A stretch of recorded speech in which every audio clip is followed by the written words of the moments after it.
Hey everybody, Tom Marks from PC Gamer here with Philip and Brad from Trendy Entertainment, giving you a look at Dungeon Defenders 2, which is on early access right now. That's right. How you guys doing? We're doing great. How are you? I'm good. Philip is stuck in the middle of battle right now, so he might not be able to speak entirely the entire time. But yes. So yeah, we're looking at, this is the current live build right now. You said you were in a public match, right? I'm about to be, yeah. Okay.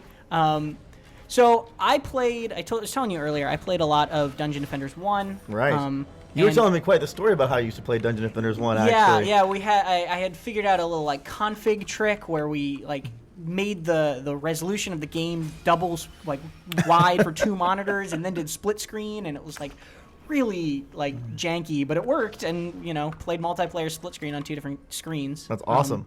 Actually, just to diverge right away, as a game developer, how hard is it to develop for 2 screens? Because I know a lot of games don't, no games do that, right? To built-in double screen support. It's actually really challenging. I mean, the first challenge step is the performance. Mm-hmm. You're rendering 2 versions of the game at the same time. Right. And there's when you're on PC, sometimes you can kind of maybe they'll have a really strong computer, so that's okay. But you got to try to make something that most people can use, and that can be very, very challenging. So you do some tricks like pulling in what we call the cull distance, so objects that are far away don't draw and things like that. Right. The next challenge is the interface. Mm-hmm. The UI, when you're playing 2 people and you're playing a game like ours, especially where it's loot based and you have things you have to interact with regularly, you have to deal with who is the one who controls the screen when you're doing something. Do you create two different interfaces, or you have one that will just take control? What we're doing for split screen is we're allowing one person to have control of major interfaces. So if I go and access my inventory, then you have to sit there and wait, maybe hit me or something, trying to tell me to hurry up. Right. But yeah, those interface and performance problems are a pretty big time investment. So for those of you for the people who aren't familiar with Dungeon Defenders in general, it is a PvE co-op multiplayer game. That's right. You are defending, as the name would imply, in possibly a dungeon. That's right. Or on top of the giant treetops or what have you. Right. What map is this that we're looking at? I think it's called Life-Fruit Forest. I always know it by the dev names more frequently, so I know what we call it internally. But right. Life-Fruit Forest is the name of the map, and it's part of our Betsy sequence of maps. So we have this mother of all wyverns, the queen of all wyverns that you're trying to chase down and fight, and this is the second map in that sequence. Gotcha. It culminates in the 3rd map with this cool boss fight where she's flying around, but right now you've been knocked out of the air. This airship's been knocked out of the air by Betsy, and you're trying to defend the eggs, and then at the end she comes and swoops in and takes them away. You have to go chase her down. So you're placing turrets, you're placing towers and cannons and defenses. Yes. It's a tower defense action RPG combination. It's kind of an amalgamation of those 3 things. So you have the tower defense tropes, like placing defenses, upgrading them, managing enemies of waves of enemies coming at you and trying to defend sometimes one objective, sometimes multiple. And then you have the action components where you have a hero that has abilities, the hero that Phil's playing right now is our Squire. It's kind of the tanky class. So he has one ability called Provoke, which pulls all the enemies towards him. They make him attack him, and he gets a huge defense buff, and he can attack a lot harder. We have different other different types of heroes. Like we have an Apprentice as a kind of a caster class.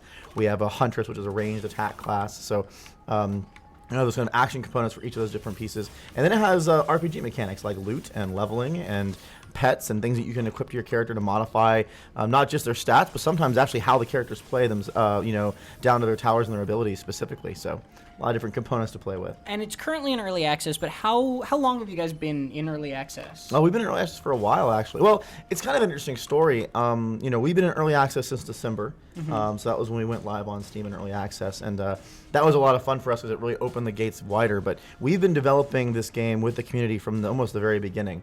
So we had this group of players called the Defense Council. There were about 700 of them. They were some of our most arduous fans, and they donated money actually to charity to participate in the Defense Council. Wow. And we were doing I wouldn't even call them vertical slices. They were like, here's one map for a weekend that's barely functional, but play it and give us feedback. And we were doing that almost 2 to 3 months in development. You know, our philosophy has been to get people on as early as we can and get feedback and try to iterate with them. And so we've been in early access for a while. We went in pretty early for us. So this is really interesting. So instead of buying like a copy of the game to be in that, you had them pay an amount to like get into a charity to get into it. Yeah, so we actually, and Phil can correct me if I'm wrong, we did auctions for 10 of the seats. So we actually did those, I think, we said we did it on eBay. And all the auction money went to the charity, and then we sold a number of them directly for a preset price, and every dollar amount that we got went to a charity. That's I can't very remember cool. what charity was it that we went to. Do you remember? It was a while. It was a year and a half ago we did this. Right. But it was a lot of fun because it was like, at that point we knew that the game was really raw, and we just wanted to have fans in there, and we weren't really it wasn't for us a money generation opportunity. It was just for us to get have a way to gate who came in. And it's so easy to like kind of blindly and ignorantly be like, oh, early access is just a money grab, and that's a really easy way to assuage those worries, is say, well, we're not actually getting the money for that part of it. Yeah, for the Defense Council, it was purely just to get those dedicated fans we could to get in. And for us, early access, I mean, obviously we're in a business, so we do need to make some revenue in order to pay the bills. Yeah, of course. But the main reason we wanted to go into early access was really to get the feedback from our community. So much so that we built a special feature called Influence around that feedback process, where every day when a player logs into the game or logs into our website, they actually get this point. It's called Influence Point, and we run votes on our website where players can use those points to influence which direction the game is going. So the people who are playing the most have more of a say. That's exactly right. That's very cool. Yeah, we actually just did one recently. It was actually kind of a fun vote. So actually, it's a great opportunity to talk about this vote because of what's Phil's on the screen right now. So if you look onto the screen, he's building all of his towers really, really close to the core, the thing he's defending. And in DD1, there was this area around the core where you weren't allowed to build. It was not so you wouldn't do a very, very tight turtle strategies. And we actually had that feature in DD2, but when you're in early access, bugs exist. The thing was broken, and we never really realized it. So as early access was going, one of our level designers went, hey, this is called tower prevention volume. Our tower prevention volumes are just straight up not working, so everyone's just building right up to the core. And so they fixed the bug, and we're like getting ready for a patch, and I'm going, I'm watching people on Twitch, I'm watching people play the game, everyone builds right next to the core. If we release this thing right now, we're going to break every strategy the community is using at the moment. So we decided not to fix the bug, we left it broken. Wow. Then we had a vote, and we said, listen, we fixed this bug. It's really, to us, fine either way. It's how you guys are playing the game. So would you rather us fix it and make the behavior more like DD1, or would you rather us leave the bug in, or make it wouldn't be a bug anymore, make it officially the way the game works, and not have those prevention volumes on the cores? And the vote ran for about a week or so, and the community voted to leave the current behavior as is. So we didn't, quote unquote, fix the bug. Right. And how often do you guys do those kinds of like votes and those updates and that sort of thing? It's been very variable. For a while we were doing one every 2 weeks or so. Things have slowed down recently because of the big changes we're making, so it's been a little bit harder to pinpoint things that we want to ask the community. We really don't try to manufacture votes. We try to find ones that really fit a question that we want to ask them. The challenge for us is really the type of things that we vote on. Sometimes the community wants to vote on very big, deep issues, and it's harder for us to sometimes articulate that into a vote. And sometimes the answer they may want to find in a vote can be a little tricky for us to navigate. So they're like, hey, why don't we vote about having new heroes or having whole new maps? And we're going, nah, that's not really something we can vote on. Right. But yeah, it's a lot of fun. It seems like people enjoy it. So let's talk a little bit about the game that we're in right now, or that I should say Philip is in right now. Yes. So like, at what stage is this? You said this was the second in 3 sets of this story arc, basically. Right. So our game has 13 maps right now, and it's broken up into kind of 2 sections at the moment. We have the first 4 first core campaign maps, which are about 10, and they go from a sequence where you're kind of mostly around the main castle called Dragonfall, and you're defending different areas around that. And when you finish that campaign loop, you get on this the king of Dragonfall sends you on this quest to go deal with this thing out in the woods. You're going to go and find Betsy and deal with that whole scenario, and that's a 3-map sequence. So at this point, I actually think Philip is max level, so he's playing in what we call our adventure mode, where things are a lot more freeform. But if you were in the campaign, this would be near the end of the campaign. This would be the second to last map before you finish the campaign and open up kind of the free play section. That's just for early access, though. We actually have a lot of more maps in our hopper right now, so to speak. So we're going to continue filling out and adding more content to the end of the campaign and growing that as we go. How long do you guys think you're going to be in early access, or is it really just till it's done sort of scenario? Yeah, it's undefined for us. We've been making really, really big changes still, and actually we have a milestone or a patch coming up here in a couple weeks or so, and that's another huge revamp of another system. So at the moment, we're still trying to find that sweet spot. You know, we have a lot of people that like the game and are having a lot of fun playing it. We get a lot of good feedback on things that we can improve, and there's still quite a few systems that we're not done building yet.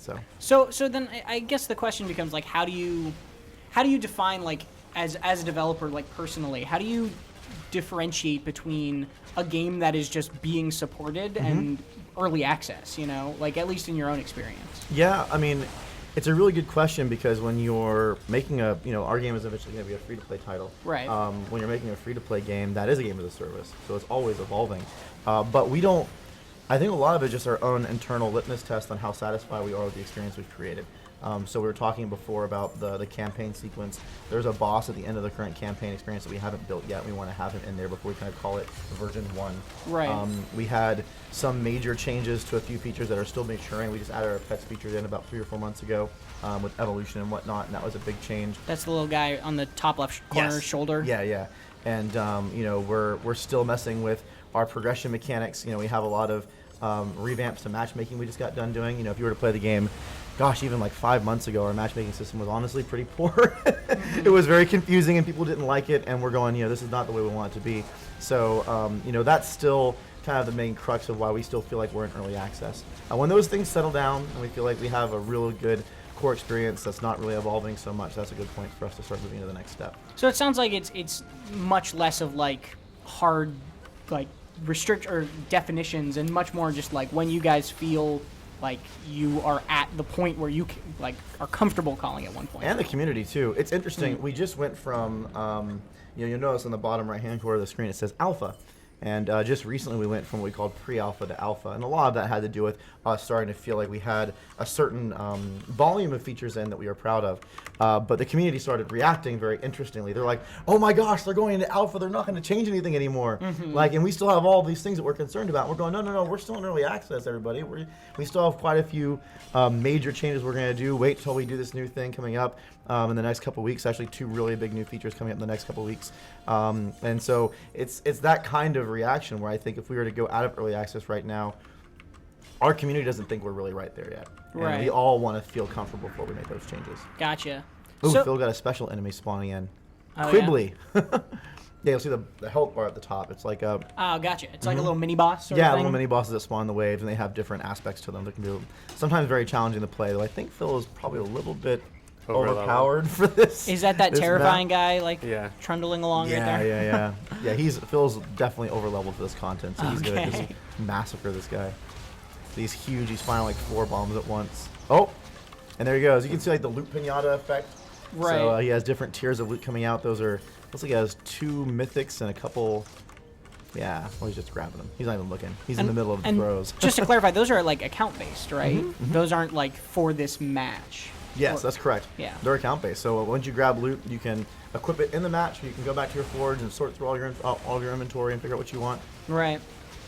Are you still playing with others online, or are you... They left the match, unfortunately. Oh.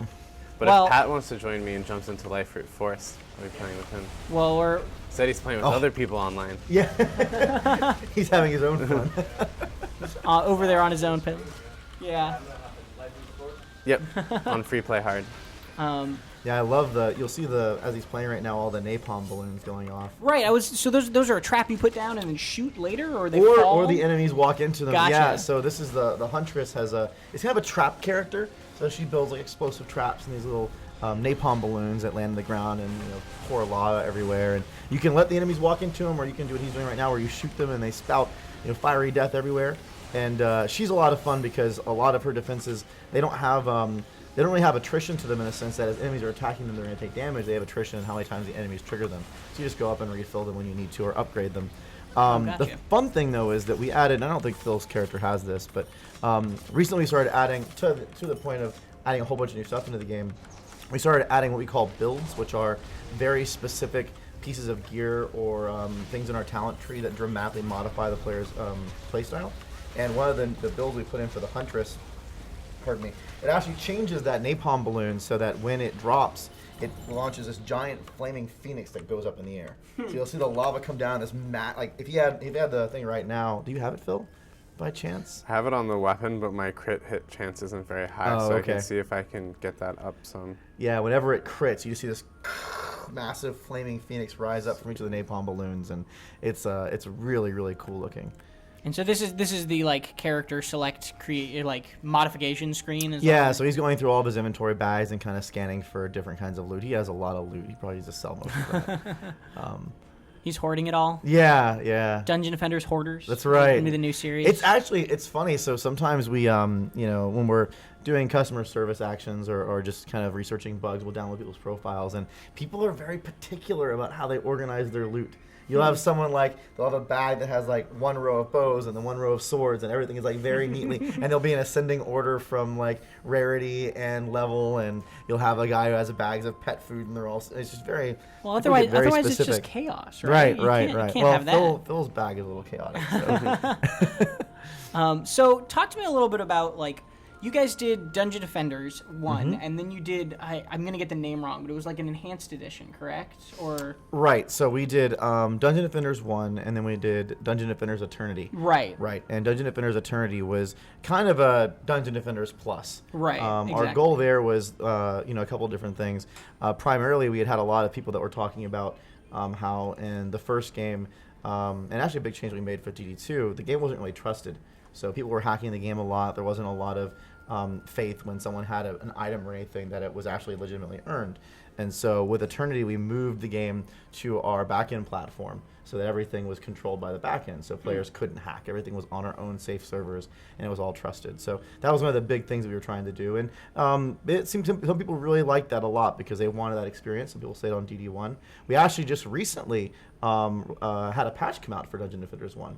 Really? Which also, we had a number of people in the community actually that were participating and not just helping us figure out what we wanted to do, but actually help us execute. We had this, I can't remember the name exactly of the group of people. We had a special branding around them.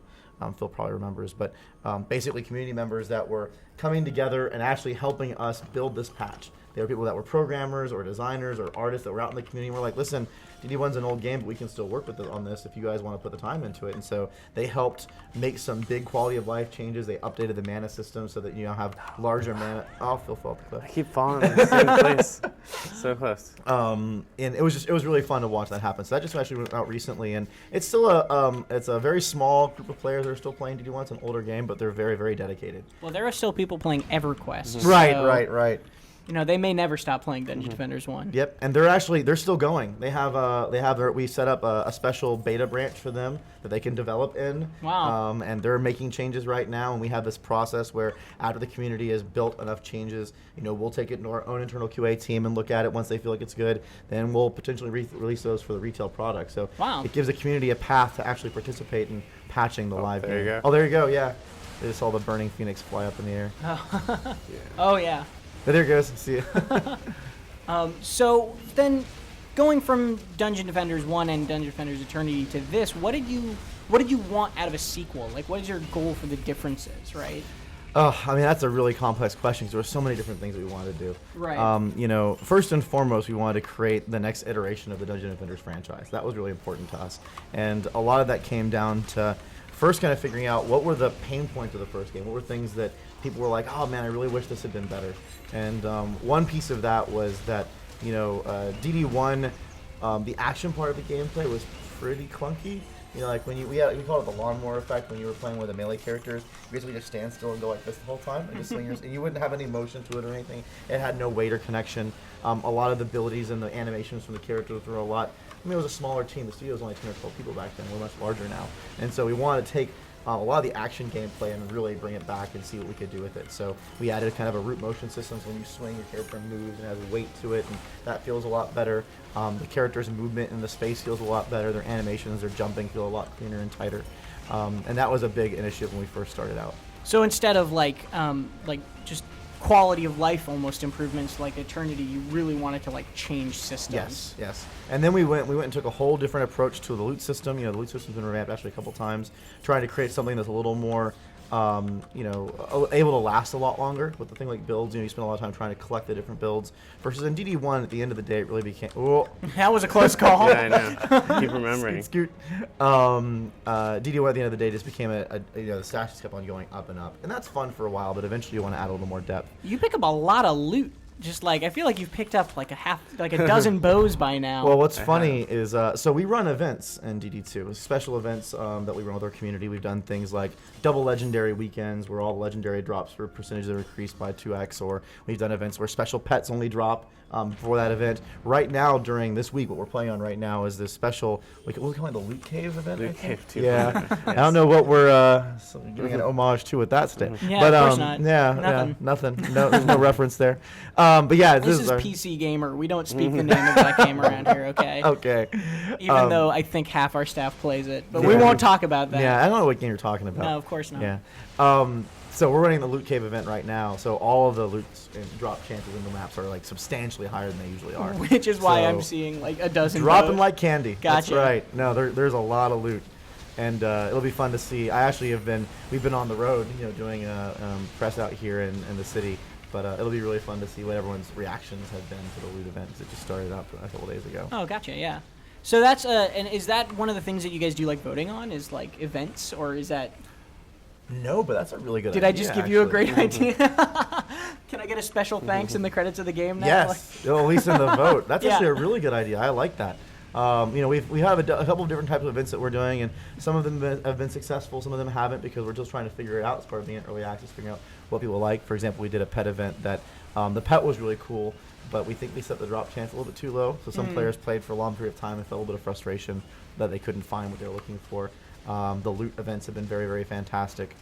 So it just really depends. And I like the idea of maybe doing an influence vote around, hey, here are like a couple of different event ideas. Which ones do you like? That sounds really cool. I just want to say, I still really like the idea of like the people who are playing more are getting more of a vote. I think that's like one of the things to me, there's a lot of concern over early access and how it's treated. And one of the things to me that almost always defines or like is indicative of a more successful early access experience is just the engagement with the community. Yes, yeah. I guess, was that the reason behind early access? You guys, obviously you've talked a lot about how talking to and working with your community is important, but was that like the driving factor behind early access? Most certainly. I mean, for us, we do dev streams every Friday where we talk with our community and really have a good intimate time with them. We are very active on the forums. I post on the forums usually at least once or twice a day. We have a lot of different mechanisms that we gain data from the. Oh wow, you got a blue chest. Oh, this is the end? Yeah. Oh, I guess I'll stop talking. There's a cool cinematic sequence where there's Betsy flying around. And oh man. Yeah. And so she's running off with the eggs, and those are the two pet vendors eventually down the road that you end up hatching pets through. See, this is just a win to lose scenario, man. Just spent the whole time defending those eggs, and then they just walk away with them. We talk about that sometimes. It's kind of a funny scenario. How do you structure a really good winning sequence when you need to have the story progress? It's like, we defended the thing. Now something's happening. Right. So, well, there was that was also, this is another not PC game, so I'm going to get in trouble again, but the Dragon Ball Z Budokai games. Oh, really? If you ever played any of those would always do that. You'd they were like fighting games, and you'd always loot, be fighting really hard and incredibly hard fight, and you'd win, and then it would go to a cutscene where you just got your ass handed to you and you were on the ground bleeding, and it was honestly, what the heck? Is that much different than the show? I mean, often, I guess that's fair. Yeah, that's a good tip of the hat there too. But to go back to your question you were asking before, that was a big driving force for us in getting into early access, and we've just not just built features, but there's a lot of. I'll give a story. You're talking about one of the things that we wanted to do differently for DD2. Yeah. And in the beginning days of the project, in the first couple months, we were getting ready to do the re-unveil at New York City Comic Con, and we were very focused on doing what we thought was best for the game to start out, and we were really going heavy on the action side. We thought that DD1's action combat was really poor, and so we were really like the mana bomb spell from The Apprentice. He pulls his staff up and he almost loses control of it, and he drops it to the ground, and it's really detailed animations, and that was where our energy was going. Wait, these are adorable. I'm sorry to Oh no, these are awesome. Oh my goodness. Yeah, it's Bitterwick. Do you have the Flickerwick pet from the event? Do you have the event pet? I don't actually. Okay, so he didn't participate in the event enough. Not a team player there, not a community member. There's clearly. the meh sad propeller cat. Oh my goodness. You guys have fun designing these, I Yes. bet. Oh, actually, the Mad Catter is a great one too.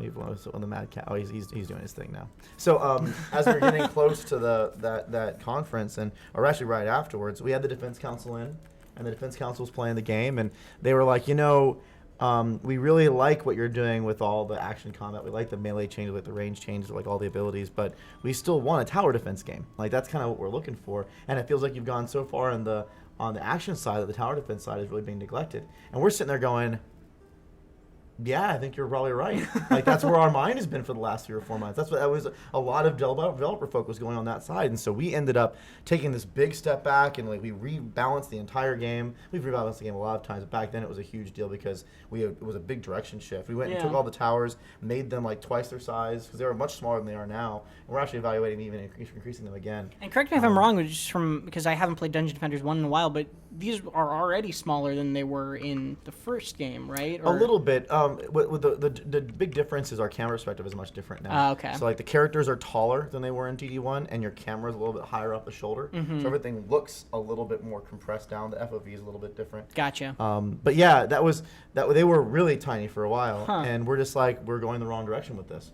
And so we really turned 180 degrees and started walking a different direction because of that feedback. And when we went to early access, it was the same philosophy. And we've made some really dramatic changes based on community feedback. Sometimes ripping out whole systems that we really liked. Sometimes changing systems that we really liked in dramatic ways just because we're going, okay, this isn't working. This is wasn't what they want. And that's been a very fun experience. So talk to me a little bit, like, let's talk about color. This is something that was very, very prominent in Dungeon Defenders 1 as well. Is that you guys have this aesthetic that is just like so bright and like neon and cartoony. Like, what was the decision? And maybe this was just continuing from the last game, but like, why did you guys want to do that rather than a more serious tone or a darker tone or anything like that? I mean, honestly, it was a very purposeful decision on this game because, and DD1, everything was, like I said before, it was a small team. It was like 10 people. A lot of them were friends from college that started making this game together. How big is the team now, if I can ask? We're about 60. Oh, wow. Yeah, across all the different disciplines, 60 to 70. And, it was very organic how the style came out last time. There was some very, very talented artists, and everyone's like, oh, this will be cool, this will be fun. There was no cohesive vision for how things fit together. So when we worked on DD2, our art team is phenomenal. Danny Arai, who is our creative director on the content side, just has this very clear vision for how he wants the world to grow, and a lot of the things that we did on DD2 were to pull all that together. So a good example of this is we went through, back in the old days, like Defense Council and right in early access, we went through and did what we called a foliage flower pass. We went and put, like, you'll see mushrooms and whatnot. None of that stuff was there in the beginning. And so they started adding all these unique foliage and fauna to all the maps. And our Defense Council, one of the members, went and did like a horticultural guide to where all the plants were on each of the maps, like screenshots and locations. And we're sitting there going, oh man, like we gotta actually pay attention to this stuff. People are watching and really noticing it. So, I mean, that's one small example of just how purposeful the art style has been this time around. And we really like keeping it sensational. We have a lot of really cool, fun things, but still kind of keeping it grounded in a sense of lore. And the last game, you couldn't switch between characters like mid-game, is that right? No, you could. Oh, you could? Yeah, in the build phase. You just could. completely missed that. I'm sorry. Yeah. You could change your heroes. A lot of people brought different heroes into the game, and it's actually interesting. It's a point of contention in our community right now because we have what we call a hero deck. In DD1, you could bring any hero into any match. It was unlimited, and we got some feedback from the first game that there was a good number of people that actually didn't like that. You'd walk into a public game and someone's like, nope, I have every hero maxed out with all different types of gear.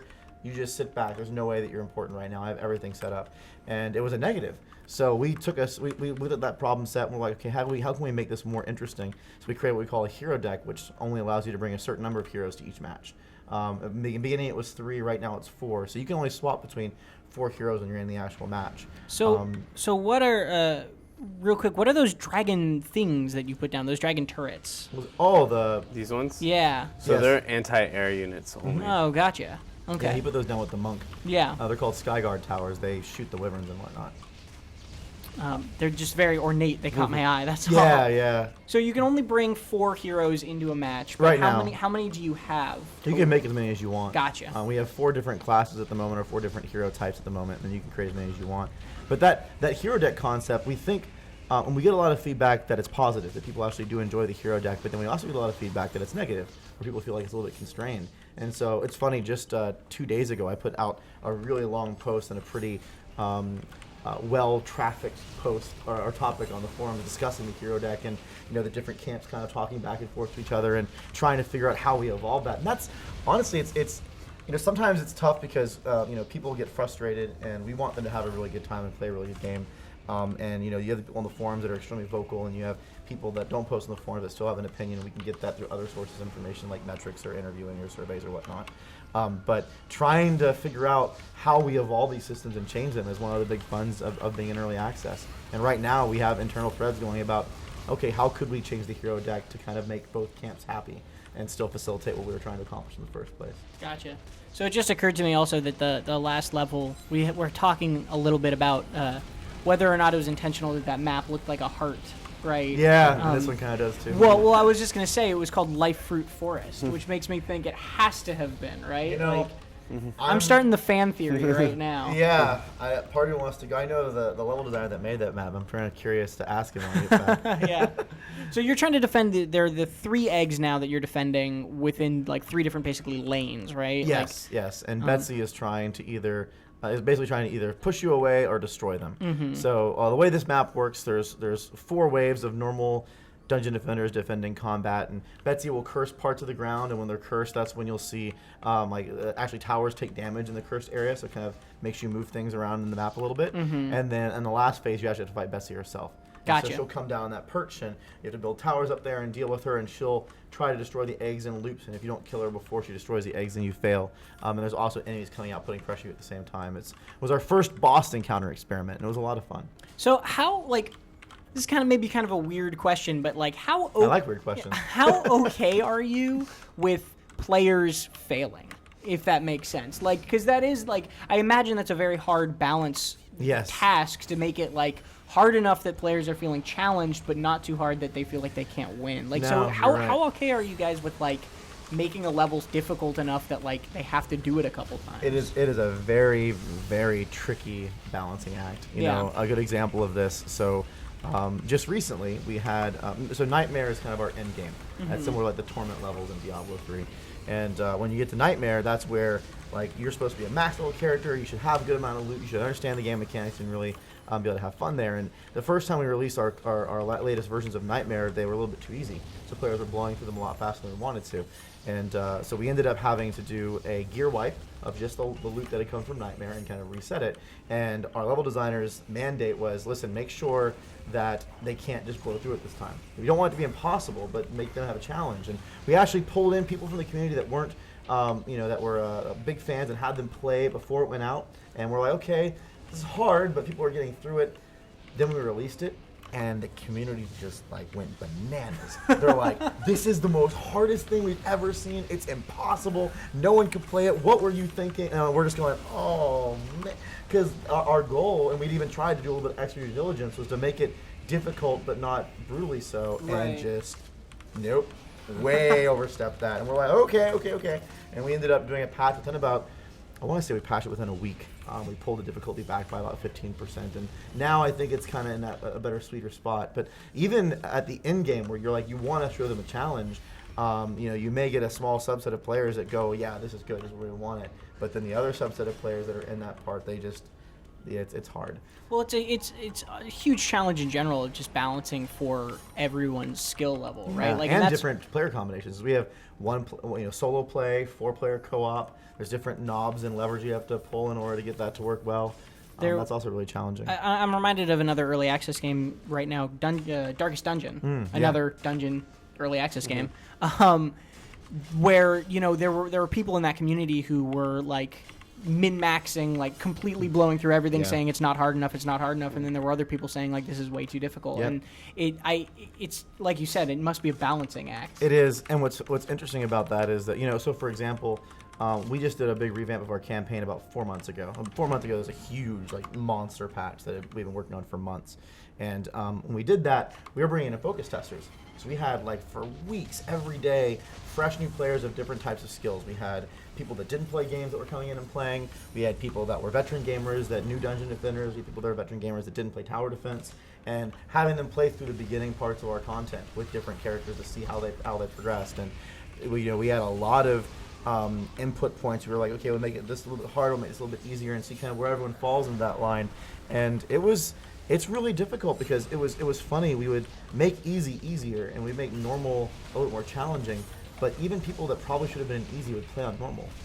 And they would get frustrated because they weren't doing well, and they didn't feel like they wanted to go back to easy, even though we made easy for them. It's a pride thing. It was a pride thing. Yeah. And so we're like, okay, we need to pull normal back, and the veteran players will blow through it, and then they'll get to the next part where they can play more difficult content.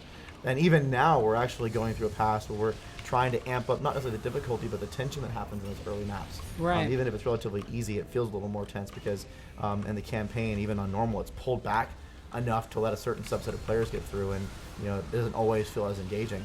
It's really tricky, especially when you're going to be a free-to-play game and a game like Dungeon Defender that attracts such a wide audience of players. I love telling this story. I actually told the story yesterday. We do conventions every now and then. We've been to New York City Comic Con, and we've been to PAX, a couple of the PAXs, and a lot of the conventions we go through, we find a lot of younger players playing our games. 10, 11, 8-year-old, playing our games. And one of the conventions at NYCC, there's this family, mother, father, and 2 sons. And I'm happy, but I feel kind of bad for the parents because I'm not kidding. Those 2 kids did nothing the entire convention to play Dungeon Defenders 2 over and over and over again. They go through the line, they play the game, they get right back in the line, they go through again, and they did that for 7 hours for 2 days. Wow. And their parents just at the point where they're just hanging out with us. They were just in the booth talking with us, and our creative director, Danny Araya, on the art side, he drew them a special portrait of one of the characters just for them, and it was really kind of fun watching it. But when you have players that are that fanatic at such different, disparate age levels and skill levels, it can be really tricky to find an experience that everyone enjoys, especially because they all feel the pride thing. They feel like they should be ready to play hard and Nightmare. They want to be there. Yeah, no, definitely. So do you guys have there's no PvP as of yet, right? And it's not planned? No, there's not. It is planned, though its planning is very, very far in the future. Right. It comes second to the PvE and the co-op. Right. This is very interesting you mentioned that. So I was talking about the influence system earlier, and one of the things that we did, this was in the middle of the summer, we did something called Influence Week, where basically everyone in the studio put their pencils down, all work on Dungeon Defenders 2 formally stopped. And we allowed anyone in the studio to do whatever they wanted for a week related to the game. You could create anything. You wanted to create a pet project, you wanted to create a presentation, you wanted to prototype something, you wanted to build a feature, you could do whatever you wanted. There was no restrictions. So some of the things that came up were things that were further on in our backlog that people just wanted to experiment with now. Some of them were crazy fun ideas like PvP. And at the end of that week, we did this 2 or so hour long Twitch stream. We showed everyone all the different projects they've been running internally, and then we actually put those up for this massive influence vote. So every single thing was on an influence vote. People could say which ones they liked, and one of the ones that was on there was a PvP prototype. There's a group of about 10 of our team that were they call themselves, oh gosh, I can't remember. They had a really funny name for their team. It was Team Thunderclaw or something like that. And they built a PvP prototype. So you can actually go look at the video on our website in the influence system. Cool. Yeah. But so is it more freeing, I guess, to know about, we were talking about difficulty, is it more I can't think of the word, is it, you have more the freedom to balance, I guess, items around the idea that your players are never going to be fighting each other? Because I know that's a big thing in PvP and games like League of Legends, everything needs to be balanced to be symmetrical, essentially. Is there how much do you guys just go they're not playing, they're playing against computers, we can put in this crazy thing where a phoenix comes out of a pool of lava, Yeah, I mean, we call it, Dan Haddad, who's a creative director on the design side, sometimes we're working on new features that are, because, in early access we'll release things that we know are not done yet. And the community doesn't always understand that concept because they're playing the game like it should be final, but that's kind of, we're trying to be fast. Fail fast is one of our mottos, and we call it YOLO balance. Sometimes we're like, yeah, it's a PvE game, so if this breaks a little bit, we'll be able to figure that out. We're in early access. We have some time. The boss approaches. Oh, did you just have people jump in with you? Yeah, as well? everyone's jumping in to farm the end of the boss. And they're all squires. No, you got a monk now. Yeah, I already have it all set up to win. I don't think we even need to do anything. That's funny. They all jumped in. Does the game scale with difficulty as more people join? Yes, I would assume so. At least. It does. But we have different difficulty buckets, so you'll have more enemies. Some spawn, some spawn. The stats can go a little bit higher. So you set up those anti-air cannons at the beginning of the game. Yeah. In order to hit the boss at the end of it. Yes. That's amazing. Yes. That is some long-term planning. It's almost like you know this game well. Yeah. Funny that, right? Almost. Yeah, but it definitely gives us a little bit more freedom and balancing when we call it power fantasy. Basically creating a power fantasy. We want players to feel really strong, and part of that power fantasy is giving them strong things to fight against. So it's kind of a balancing act there. But most certainly, it's a lot. It can be a little bit more simple than, I say that, but at the same time, we're a loot-based game, and a lot of the games that you were referencing before, PvP games, are usually not loot-based because you can't have that kind of that wide range of stats that can impact. You have MMOs that do that, like WoW, but I mean, look at what happened with WoW. I was a Grand Marshal hardcore PvPer back in the day, and stats did quite a bit in that game when you were playing in the end game. So yeah, it can be really tricky. No, that is definitely a huge distinction in the idea that you don't have to find the items in the item shop for League of Legends. So what about this though? Then are talking about how afraid are you of making people fail? Are you also if there's strategy like this comes around where it's everyone is just setting up anti-air things and everyone knows that's exactly how to kill the boss, are you ever going to come in and ruin the fun of that one really strong strategy? Or? Well, we try the most to not ruin the fun. Our Maybe goal that was is the wrong word. No, it's fine. Because sometimes we try not to. Sometimes we accidentally do. Yes, we've had situations where we've released things or we've changed things. I was talking about the builds earlier, and we had this really cool idea, but when we released it, it was not set up. We actually realized the flaw right before the patch went out, and we're like, let's just see what happens, and then everything that we did not want to happen is exactly what happened. But it was called the Frosty Fire build for the Apprentice, and what it does is the frost towers, of course, the little ones that shoot the frost beams. Yeah. The build allows those frost beams to buff damage and attack speed. I think it's attack speed mostly of towers in their impact radius. So it's a combination build where if a huntress or a monk is placing traps along the way and a frostfire tower is hitting them, those traps will be substantially buffed. The problem was it's stacked.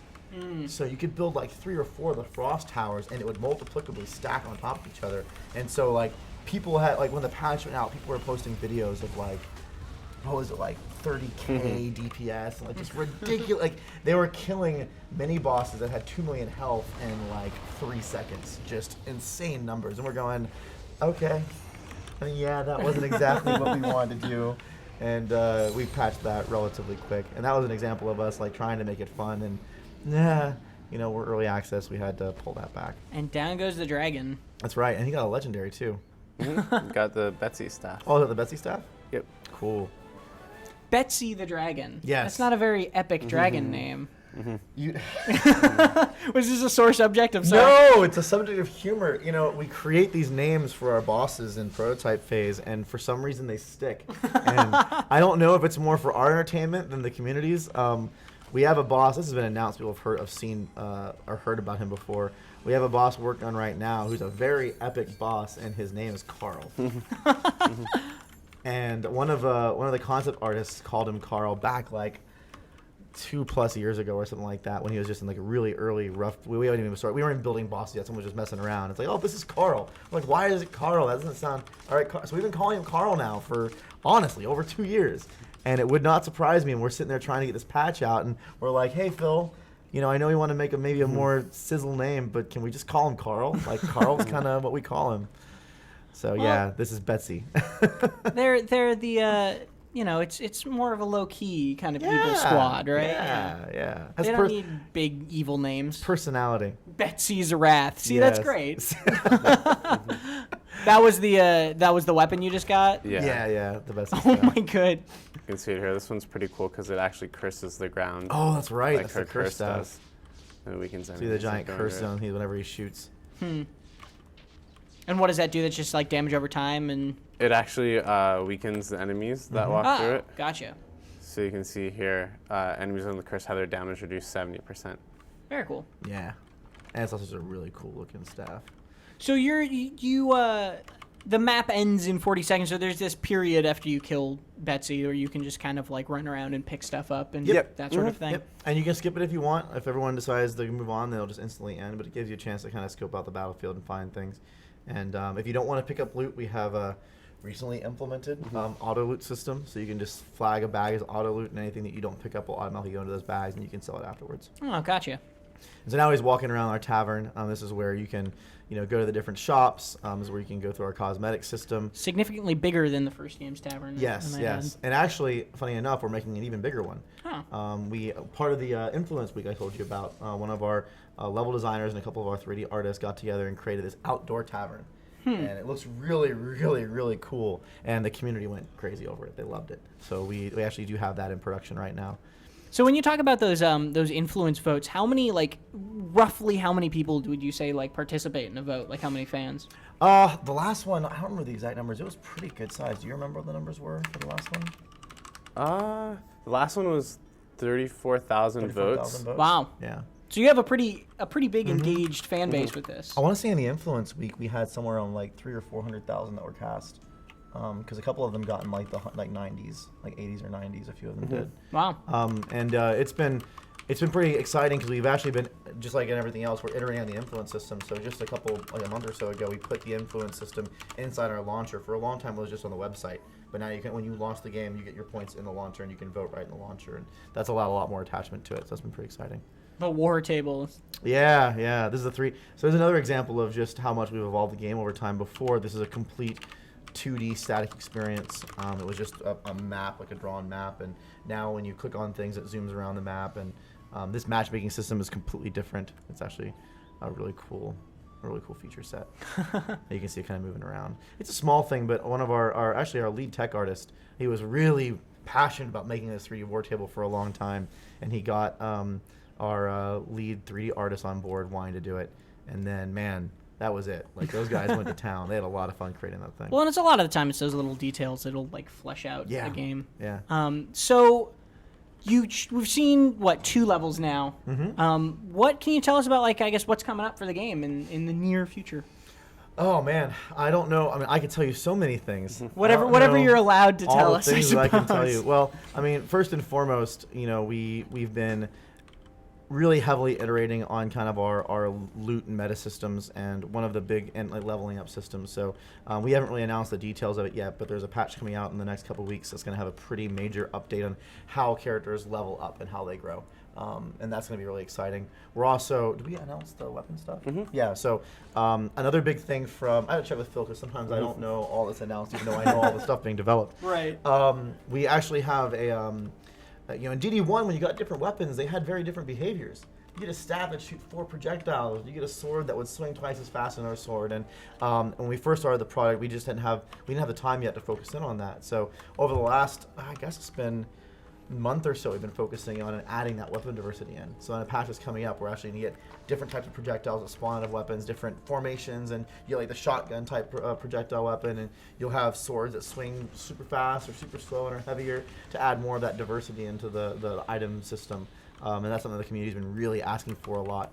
So there'll be a random chance to get certain types of varieties for the weapons, and then we'll have a couple weapons that have their own special, unique types of firing patterns that we'll release. So. And that's both aesthetic differences and functional differences? Yeah, cool. yeah. That'll be really, really cool.